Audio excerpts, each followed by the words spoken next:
Okay, good afternoon everyone. Pleased to see so many people signed up for this event at this sunny and warm Friday afternoon. My name is Michelle Aga Hussein and I am the Soft Landings Operational Lead at BSRIA. I am involved in building performance evaluation and post-occupancy evaluation projects. And today I and my colleague Martin Ronseri, who is a principal consultant at BSRIA and has experience in construction processes, are going to talk about how soft landings can help the industry to deliver better and healthier buildings. This webinar will take about 30 to 35 minutes and we would rather to take questions at the end of the webinar. If your question does not get answered for any reason, please contact either Martin or myself after the webinar and we can have a one-to-one discussion if you wish. Okay, let's start now.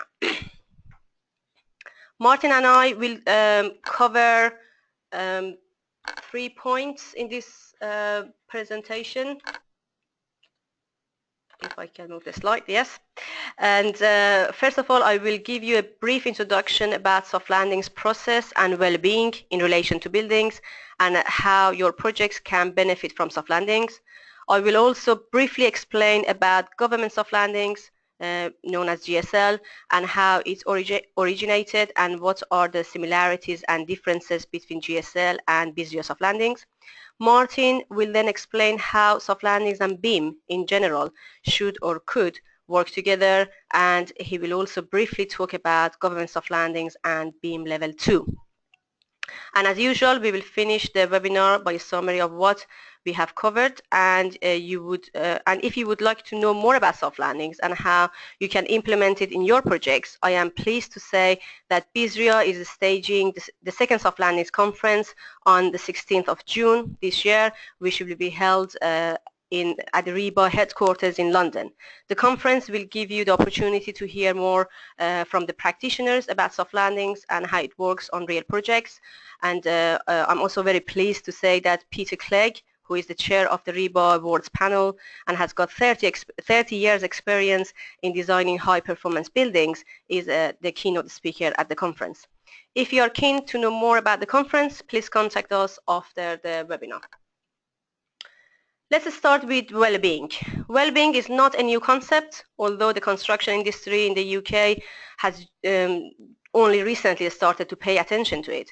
It is now generally accepted that incorporating well-being into our building projects is a social and economic responsibility of any organizations.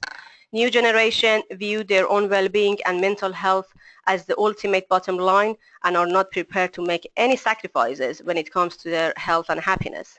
And this will force a fundamental reappraisal of the way we design, deliver and manage our buildings. In recent years, concerns about global warming and greenhouse gas emissions have prompted efforts to make buildings more green, and the main focus has been on reducing the energy that buildings require for heating, cooling, ventilation and lighting. However, today, providing an environment that can help the end users to thrive should also be an important factor to consider from earlier stages of design all through the construction, handover and post-occupancy stage. So what is soft landings and where does soft landing fit in all this? Here is the definition, a long definition, I must admit, but basically soft landing is a cradle to operation process which aims to optimize buildings operation, and it enables project team to focus more on operational performance outcomes, and consequently it helps clients and occupiers to get the best out of their new or refurbished buildings. In summary, it helps to produce better buildings. Having said all that, soft landings is really a small change in the way we do things already. So we are not talking about a huge revolution as such, but rather about an evolution, which is a good thing. The project team, basically, they do not leave the project at PC, but takes on aftercare duties. And the success of the project is ultimately measured based on the operational performance of the final product and not just based on the design specifications. And the project team as a whole, and not just individuals, take responsibility of the building performance. You might wonder how soft landings came to life in the first place. A few studies done by both academics and the industry show that buildings do not normally perform as originally intended due to a number of different reasons, such as poor brief by the clients, inaccurate assumptions at the design stage, poor understanding of occupant needs, complicated control systems, poor control and management of the building once it is completed, and so on. Soft landing process helps the clients and project team to overcome these issues and close the performance gap. Soft landings has got 5 main stages that run parallel with any procurement route, for example, the REBA plan of work. Stage 1, inception and briefing, is when you set the metrics or design targets or success criteria, if you like, and you clarify duties of each member of the project team and review the past experience and lessons learned from previous similar projects. At stage 2, you continue reviewing past experience and also the set targets as the design emerges during this stage. Reality checking workshops are conducted at this stage to ensure the final product will perform as intended, and for example, value engineering that usually happens during construction does not compromise the final performance of the building. I will come back into these 2 stages later on in more detail. Pre-handover, which is stage 3, is where a great involvement of a project team at this stage happen to make sure the building is ready for the occupants to move in, and that the facility manager fully understands the building and its services and how they should work, and all the required documents such as the O&M manual and the building logbook and the building user guide are all ready. At stage 4, which is initial aftercare, the project team will be resident on site for the first few weeks after occupancy to support the occupants to settle down in their new environment and to respond to problems quickly. Stage 5, which is the extended aftercare and post-occupancy evaluation stage, is about periodic monitoring and reviewing and fine-tuning. You would also do systematic feedback studies during this stage to understand how the occupants feel about the environment. Then lessons learned should be fed back to future projects. I mentioned earlier about setting targets at soft landing stage 1. Soft landings help the client and the project team to set SMART targets, which are specific, measurable, achievable, realistic, and timely. The target could be anything from financial related matters to environmental and social related ones. But in any case, as mentioned before, occupants' comfort and well-being should be at the heart of the project objectives.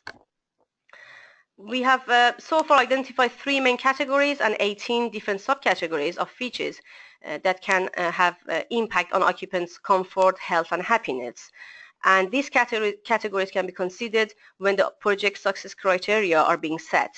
The main 3 categories include physical features, which are mainly related to indoor environmental quality factors, such as thermal comfort, air quality, and noise and lighting. Functional features, which includes space, layout, and the facilities within the building.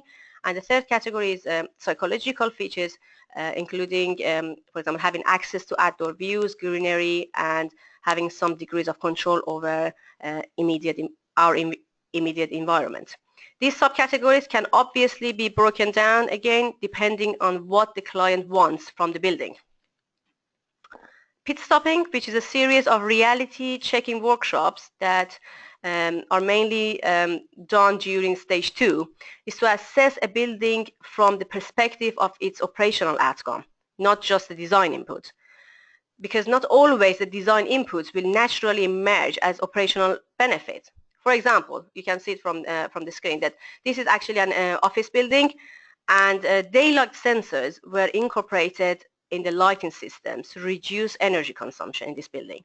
However, what happened in reality was that occupants would pull the window blinds down during the day, well, actually in the morning, and normally would forget to put them back up again during the day. So consequently, all the lightings are always fully on. And this could have been prevented during a reality checking workshop if soft landing was adopted. This is just really a simple example. It is important to have a plan early on in a project to how the project design targets and success criteria should be measured and evaluated. There are different methods that can be used. For example, BSRIA BG63, which is about building performance evaluation methods. It suggests different methods to evaluate different metrics. Also, Association of University Directors of State have some POE methods, such as design quality indicators, which is a questionnaire which measures functionality and building quality. The BOSS survey, which is again a questionnaire about occupant satisfaction and perceived productivity. CIPSI-TM22 is another tool that can be used to evaluate the energy performance of a building. And BRIAM in use, which is a scheme to help the owners and facility managers to reduce the operational cost and improve the environmental performance of existing assets and facilities. So basically, soft landings will help to close the gap between the design targets and actual operational performance of a building by making the project team engaged throughout the project and providing regular reality checking workshops during the project delivery stages, and ensure all the systems are working properly after PC, and that the facility manager understands the control systems and knows how the building is meant to work, and evaluating the performance of the building at the end and providing feedback to future projects. BSRIA has published different guides to help the industry to adopt soft landings, but for a soft landing project to be successful, the whole process should be adopted, and the project team should not just cherry pick only the easy bits. That prompted BSRIA to publish the core principles, which basically says if you do these 12 things, you can truthfully and honestly call your project a soft landings project. But if you don't, then all bets are off as to whether soft landings will deliver benefits. Before I move on to the next topic, which is government soft landings, I would also like to talk very quickly about soft landing champions. Basically, BSRIA soft landings require each project to have 2 soft landing champions to ensure soft landings activities are followed during the project. Soft landings champions, they don't have to have any specific qualifications, but they need to have a good knowledge about construction processes and about the project itself. And they should also be good facilitators and presenters.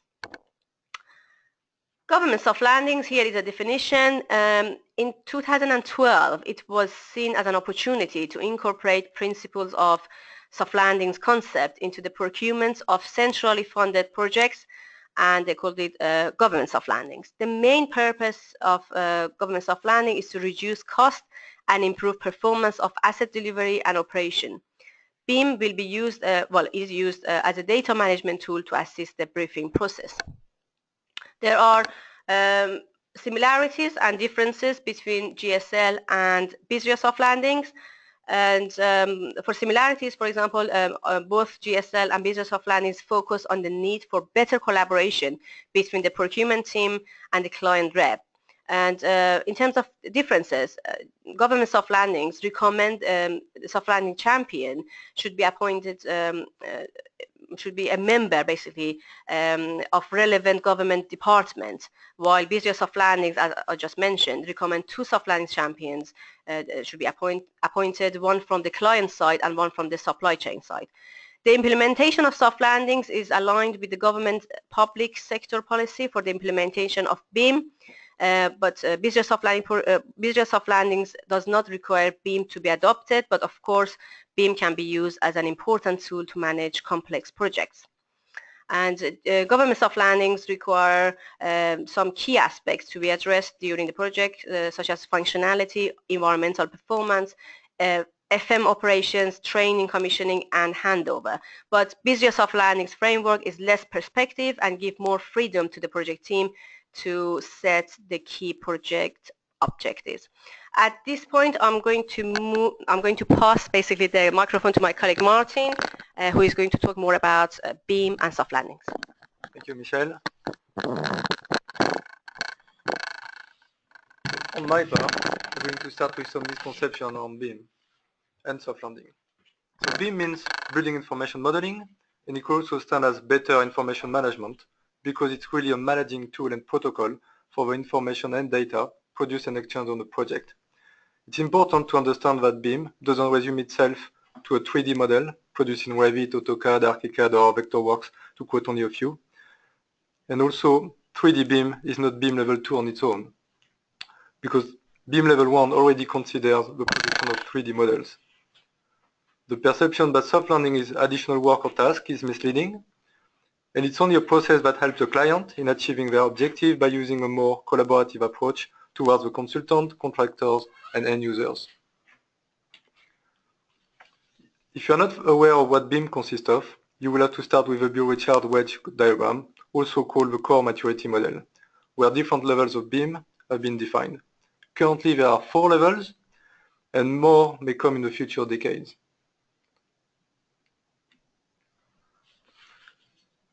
However, most of the time the people stick to the maturity core model and forget the listed of standards that are associated to each level of BIM. They are essentially British standard, BS1, and public available standard, the one that starts with PASS. Some are applicable at several levels, whereas others are only applied at a specific level. I will briefly go through each of them now. First one, BS 1192-2007 and the Addendum of last year, is defining the Common Data Environment, or CDE, where the documents, data, files, drawings, models, reports, surveys, etc. will be generated, published, stored and processed throughout the project team and the different stakeholders. The CDE is where are set up a protocol and rules to publish and exchange information on the project. There are 4 key processing zones. The first one is where the information is created or updated. Then there's 2 areas for the project team and the public, and one last where the final information is stored. PASS 1192 Part 2 is defining the CAPEX management by assessing the supplier and defining the project requirements. It includes the employer information requirements, the EIR, where the specification from the clients will sit, and then the supplier or contractor will produce execution and implementation plan, the BEP and PIP. PASS 1192 Part 3 is covering the OPEX management for the future user or occupants of a building and their requirement. This information should be linked to the EIR set by the employer or the client. The British Standard BS 1192 Part 4 defines the information exchange and what it should contain using COBie format, where components are identified and located in the future building, for instance by location, zone or region, and per component type or system. And on the screen I put 2 examples of COBie spreadsheets.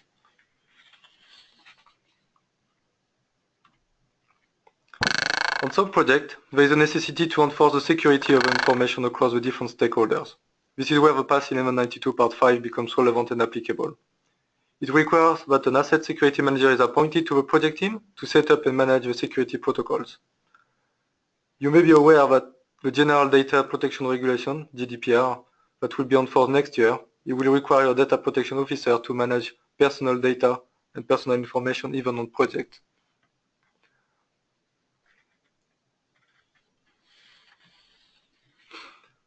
Now the BS 118541 series specify the classification for the different asset or component and follow the Uniclass 2015 tables, which supersede now the chaos classification codes. The example here I took is an air source heat pump system, and I put a picture on the screen. The corresponding classification code in the Uniclass 2015 table consists on a 14-character word, which is highlighted in bold on the slide.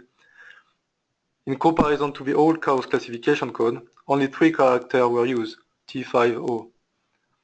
So one may argue that the new classification is adding in level of details, but BIM will require each component to be identified in such lengthy codes that is not always easy to apply in practice due to some software limitation in handling correctly long file names.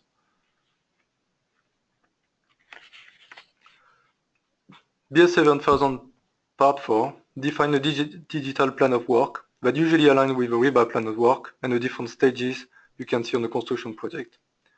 And this plan is really to manage the cost, time and resources during the project. All standards presented so far were applicable up to BIM level 2, with some of the classification one going beyond. Now we are going to go through three key standards of BIM Level 3. The first one is BSISO 16739, which defines and specifies fundamental criteria and parameters for the information generated and used on building projects.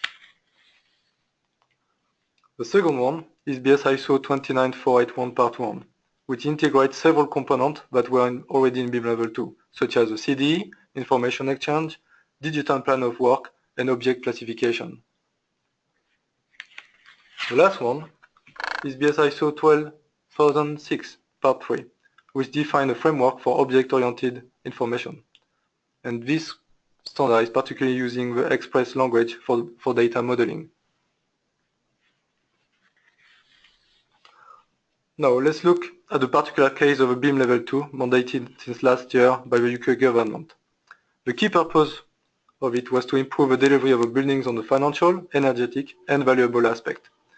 So if you have a small project like a refurbishment and require more effort to deliver a BIM Level 2 than to simply meet the client's objective, then you may reconsider if BIM Level 2 is really adequate. For instance, due to a cost in purchasing various software packages or organizing numerous meetings. The government BIM Level 2 is made of 9 key components, which are gathered here in a simplified way. So we can see the CDE, CAPEX, OPEX, info exchange, information security, GSL, classification, digital plan of work, and the BIM Protocol. I've already been through most of them, so now I'm going to present you and introduce the BIM Protocol and GSL in more detail. The BIM Protocol has been produced by the CIC and it sets the contractual requirements and boundaries between the different stakeholders involved on the project. So as it defines contractual obligation as part of the government BIM Level 2, it may be also worth considering it using another level of BIMs.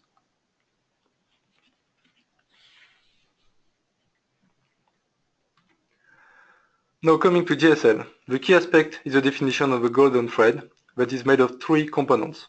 The social outcomes, usually associated to the occupants, the economic outcomes, related to how expensive is it to run and maintain the future building, and then the environmental outcomes to meet the sustainable commitment and targets set by the UK government. The well-being component will be considered in a social outcome of GSL. And it is essential, like in soft landing, that particular attention is taken at time of handover and during the aftercare period. GSL asks for minimum 3 years of performance assessment of a building post-completion.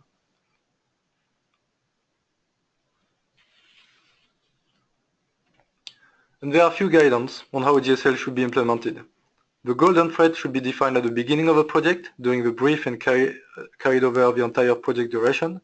And to help this process, a GSL champion should be in charge of maintaining collaboration and involving the relevant stakeholders at the different stages of a project.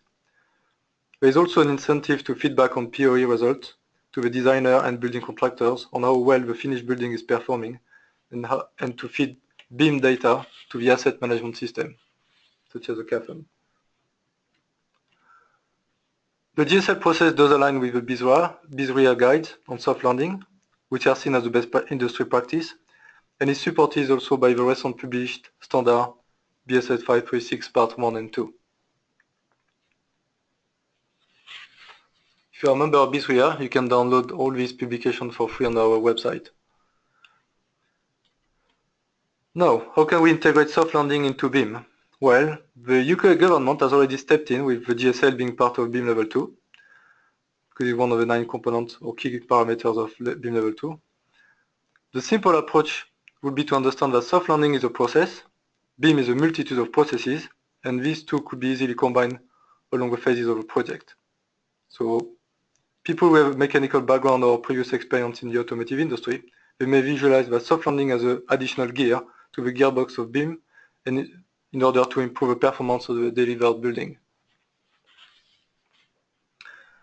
And BSRIA has presented this into the BIM roadmap publication, which is BG60. It's also free to download on our website for our members. And on this publication, on the roadmap, we show that the phases, throughout the phases of a project, the different processes of BIM work together with the soft landing process. and all the different activities that derive from this process. And if you are still not sure on should you consider doing BIM and soft landing, then read these statements from the latest government construction strategy. They say that most of their departments have achieved BIM level 2, and their action for the coming 3 years is to move on to BIM level 3 and further developing GSL.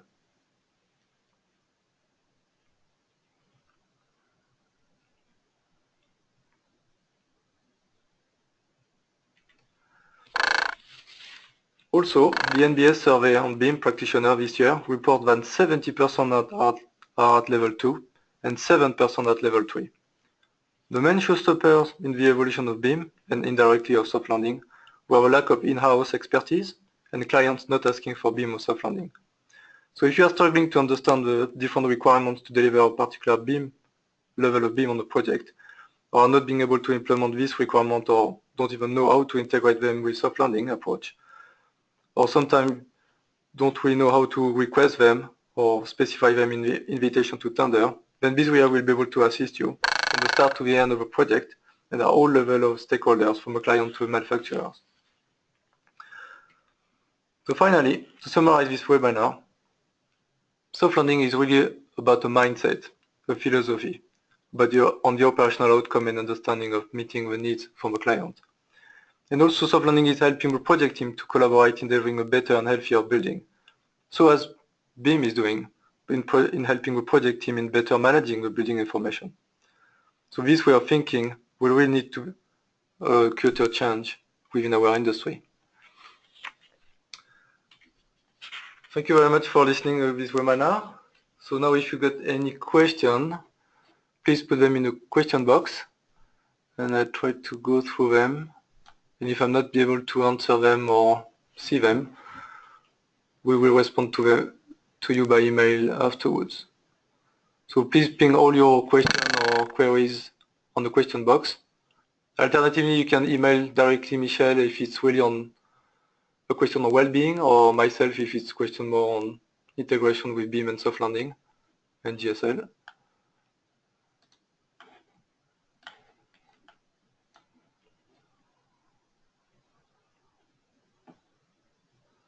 Okay, so I got different questions, try to go through them. I got one question now, who pays for soft landing and how can they be persuaded that it is worth their while to pay for it? Well, that's why it's important to consider it from upfront. I mean, if a client is really keen in having benefit or ensuring that the final building is going to work or perform, it's key, he will consider the soft landing process into it. And also, when the invitation to tender are produced, to make sure that the specification, or at least a specification, is including soft landing activities, such as ensuring there is collaboration between the different contractor or consultant. So there are meetings organized. Also, pit stopping exercise is important. So all this need to be thought upfront, because when the project has started, it's usually too late to really go through all the soft landing process. You may still be able to capture some activities during handover. So an enhanced handover usually happens, but ideally you wanted to capture it from the beginning. And this is where the cost is set from the beginning. So who is paying for it is really the client, but that needs to be budgetized from the beginning. Yes, the slide will be available after the webinar. Usually we take a few days to a week before they are published on our BSRIA website.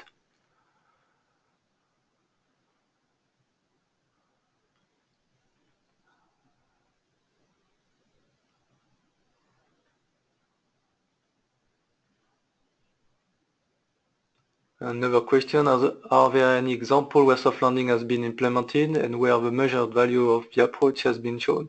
Well, yes, we got several practitioners from consultants and contractors who are using soft landing, also some clients who are using soft landing, implementing soft landing on future buildings.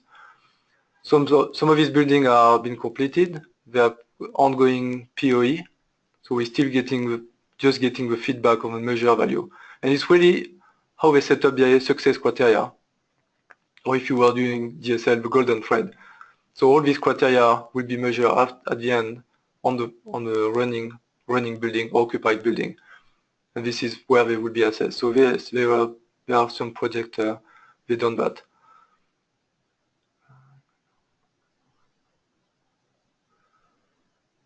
Can you recommend a good basic guide to understand BIM? Well, we got the roadmap from BG60. That's a good start. We also do a course, BSRIA, which is focusing on the government BIM level 2. So we go through the 9 key components of BIM level 2 requested by the government. The other thing, if you want to learn more about BIM, there's a BIM task group. You will find on the slide there's a reference to them in the source at the bottom of the slide on BIM. You can go to this website. They have been managed by the government, so you can find more information on BIM on this website. Is soft landing likely to be mandated at some point, similar to BIM? Well, if you consider that BIM is mandated by the government as BIM level 2 since last year, there's already a component of soft landing, which is the government soft landing, GSL, which is already mandated under BIM level 2. So yes, yes, it is already mandated. It's only under the government or central cabinet office building, but there's no reason why you can't use it on your other project.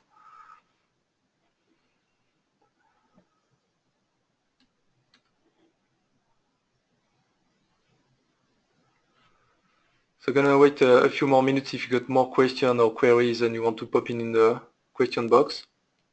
Otherwise, you can just email us, as I said before.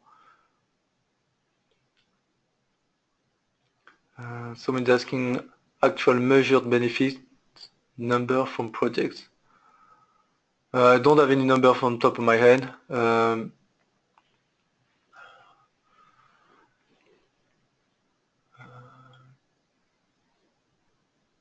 Yeah, we have to email you separately with a case study. It will be easier this way. So make sure you put your email address with your question so we can respond to you. I mean, we have a soft landing network now, and we will be in some in some time in the future publishing some case study, and that's the idea of being able to share all this project that has been delivered with soft landing. What were the benefits, and also what were the lessons learned, because it's easy to say, okay, he helped to save on this, he helped to have a better handover, more effective start, or first 3 years were very efficient, or fine-tuning was easier after the second or third year. But it's also to capture the lesson learned, because even with soft landing, things could go wrong, but the idea is to mitigate or reduce the risk of things going wrong or being captured early on. That's why a handover is very important. The aftercare also, and also to have support from the consultant and the construction contractors all the way through the aftercare period up to 3 years.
Okay, I can't see any more questions coming. I'll give you another 5 more minutes if you want to drop more, have some question or want to give some feedback now.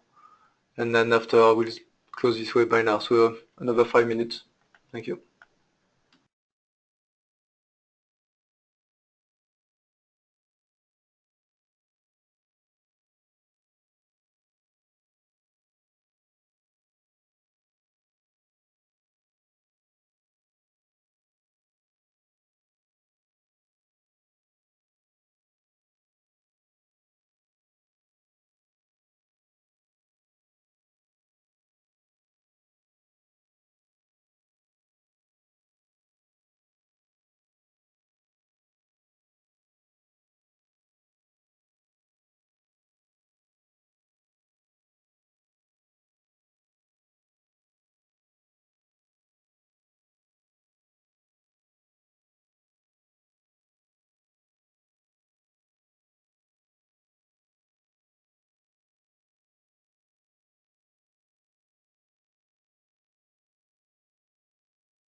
Alright, so no more question I've came across. So I'm gonna close this webinar. I mean, you got all the details, and as I said, the slides and the presentation will be available online couple of days, so watch out for next week. on BSRIA website under webinar section. Thank you very much, and have a nice afternoon and weekend. Bye.